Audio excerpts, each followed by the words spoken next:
د کابل ښار روان حالت او تازه جزئیات. سلام او ښې چېرې د افغان پلس چینل تازه او مهمې ویډیو ته ښه راغلاست.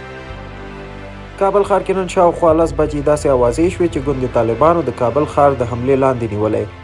هټۍ وتړل شوې او په ښار کې د خلکو منډو او ځای پر ځای کېدو له امله ترافیکي او نور مشکلات تر اوسه ادامه لري. لکه څنګه چې په ویډیو کې لیدلی شئ، خلکو په منځ کې ویره او ترس لیدل کېږي او د ترافیکي ستونزو له امله خلک پلي شوي او یو ځای څخه بل ځای ته ځان رسوي.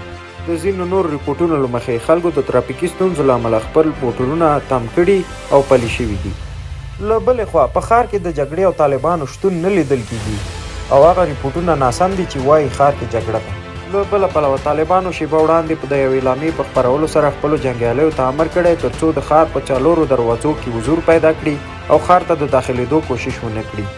طالبانو همدارنګه اضافه کړې ده چې دوی نه غواړي کابل ښار ته په جنګیز ډول را داخل شي.